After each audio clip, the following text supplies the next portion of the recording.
News, सच जरूरी है।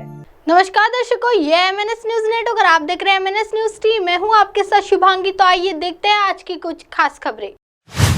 शोभा यात्रा के आह्वान के बाद हरियाणा के नूह या अन्य इलाकों में कड़ी सुरक्षा। सर्व जातीय हिंदू महापंचायत की ओर से सोमवार को शोभा यात्रा निकालने का आह्वान किए जाने के मद्देनजर हरियाणा के नूह और अन्य इलाकों में सुरक्षा व्यवस्था कड़ी कर दी गई है। पदाधिकारियों द्वारा अनुमति नहीं दी जाने के बावजूद यात्रा का आह्वान किया गया है। अधिकारियों ने बताया कि कड़ी निगरानी रखने के लिए अर्धसैनिक बलों सहित सुरक्षा कर्मियों को तैनात किया गया है और अंतर जातीय तथा अंतर जिला सीमाओं पर भी सुरक्षा कड़ी कर दी गई है। नूह जिला प्रशासन ने एहतियाती कदम उठाते हुए सोमवार को शैक्षणिक संस्थानों और बैंकों को बंद रखने का आदेश दिया है।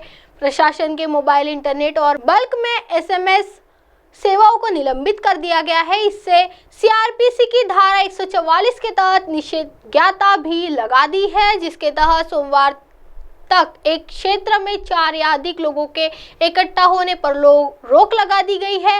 विश्व हिंदू परिषद यात्रा पर 31 जुलाई को भीड़ द्वारा हमला किए जाने के बाद नूह और उसके आसपास के इलाकों में भी हुई सांप्रदायिक झड़पों में 2 होमगार्ड और एक इमाम सहित 6 लोग मारे गए थे। सर्वजातीय हिंदू महापंचायत ने 28 अगस्त को नूह में ब्रजमंडल शोभा यात्रा को फिर से निकालने का 13 अगस्त को आह्वान किया था। व्हीप ने कहा कि शोभा यात्रा निकाली जाएगी और ऐसे धार्मिक आयोजनों के लिए अनुमति लेने की कोई आवश्यकता नहीं है। हरियाणा के मुख्यमंत्री मनोहर लाल ने कुछ हफ्ते पहले ही हुई नूह हिंसा का जिक्र करते हुए रविवार को पंचकुला में कहा कि यात्रा की अनुमति नहीं दी गई है। उन्होंने कहा, यात्रा में भाग लेने के बजाय लोग जलाभिषेक के लिए अपने इलाकों के मंदिरों में जा सकते हैं। उन्होंने कहा कि कानून व्यवस्था बनाए रखना राज्य सरकार की जिम्मेदारी है। सावन के महीने का आखिरी सोमवार 28 अगस्त को है।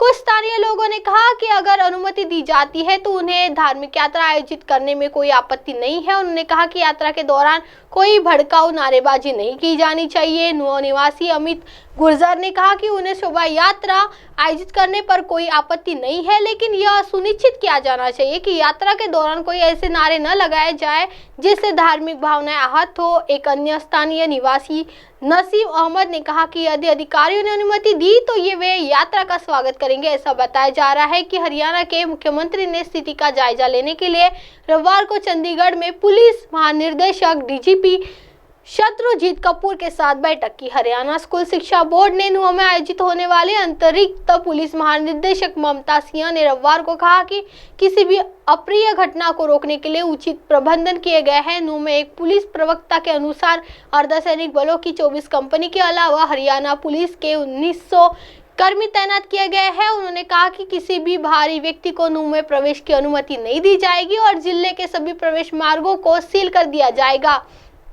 उन्होंने बताया कि मल्हार मंदिर की ओर जाने वाली सड़क भी बंद कर दी गई है। प्रवक्ता ने बताया कि KMP एक्सप्रेसवे और दिल्ली मुंबई एक्सप्रेसवे पर यातायात की आवाजाही जारी रहेगी। अधिकारियों ने बताया कि नूह के उपायुक्त धीरेन्द्र खडगटा और पुलिस अधीक्षक नरेंद्र बिजरनिया ने शनिवार को शांति समितियों के साथ बैठक की। हरियाणा के गृह मंत्री अनिल विज ने कहा कि पुलिस पूरी तरह सतर्क है। अधिकारियों ने बताया कि उपायुक्त खडगटा और पुलिस अधीक्षक नरेंद्र बिजरनिया ने शनिवार को शांति समितियों के साथ बैठक की। हरियाणा के DGP शत्रुजीत कपूर ने शनिवार को कहा था कि प्रशासन ने 3 से 7 सितंबर के दौरान नूह में होने वाली G20 शेरपा समूह की बैठक के मद्देनजर 31 जुलाई की हिंसा के बाद कानून व्यवस्था बनाए रखने के लिए यात्रा की अनुमति देने से इनकार कर दिया है। कपूर ने वीडियो कॉन्फ्रेंस के माध्यम से सीमावर्ती राज्यों के वरिष्ठ अधिकारियों के साथ एक बैठक की अध्यक्षता की और स्थिरता प्रभावी ढंग से निपटने के लिए समन्वित प्रयास का आह्वान किया। इस बैठक में पंजाब, दिल्ली और उत्तर प्रदेश, राजस्थान और केंद्र शासित प्रदेश चंडीगढ़ के वरिष्ठ पुलिस अधिकारी शामिल हुए। एक अन्य घटनाक्रम में पुलिस ने बताया कि फिरोजापुर झिरका के विधायक ममन खान को नूह हिंसा के सिलसिले में 30 अगस्त को जांच में शामिल होने के लिए नोटिस भेजा गया है। कुछ हिंदू संगठनों ने कांग्रेस विधायक खान पर भड़काऊ बयान देने का आरोप लगाया था। आइए बढ़ते अगली खबर की ओर। देश के युवाओं को PM मोदी ने दिया बड़ा गिफ्ट, बांटे 51,000 नियुक्ति पत्र। प्रधानमंत्री प्रधानमंत्री नरेंद्र मोदी ने बेरोजगार युवाओं को सोमवार को बड़ी सौगात दी, जहां 51,000 लोगों को वीडियो कॉन्फ्रेंसिंग के जरिए नियुक्ति पत्र बांटे गए हैं।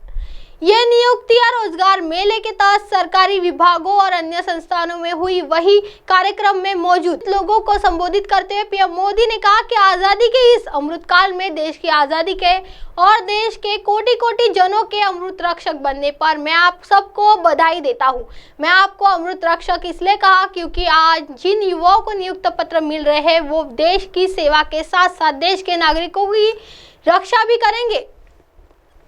पीएम ने कहा कि बीते कुछ वर्षों में अर्धसैनिक बलों की भर्ती प्रक्रिया में हमने कई बड़े बदलाव किए हैं। अब आवेदन से लेकर चयन तक की प्रक्रिया में तेजी लाई गई है। इस बार रोजगार मेले का आयोजन एक ऐसे माहौल में हो रहा है जब देश गर्व और आत्मविश्वास से भरा हुआ है। हमारा चंद्रयान और उसका रोवर प्रज्ञान लगातार चंद्रमा से ऐतिहासिक तस्वीरें भेज रहा है। प्रधानमंत्री ने कहा कि फूड से लेकर फार्मा तक, स्पेस से लेकर स्टार्टअप तक, जब हर सेक्टर आगे बढ़ेगा तो अर्थव्यवस्था भी आगे बढ़ेगी। पिछले साल भारत ने रिकॉर्ड एक्सपोर्टर किए थे। ये संकेत है कि दुनिया भर के बाजारों में भारतीय सामानों की डिमांड लगातार बढ़ रही है। उन्होंने कहा कि 9 साल पहले आज ही के दिन प्रधानमंत्री जन धन योजना शुरू की गई थी। इस योजना ने गांव और गरीब के आर्थिक सशक्तिकरण के साथ ही रोजगार निर्माण में भी बहुत बड़ी भूमिका निभाई थी।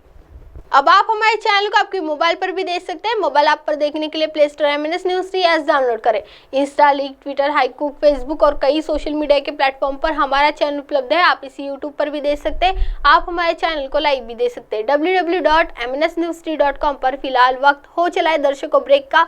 ब्रेक से लौटने के बाद देखिएगा देश और दुनिया की तमाम बड़ी खबरें। बने रहिए MNS News 3 पर। नमस्कार।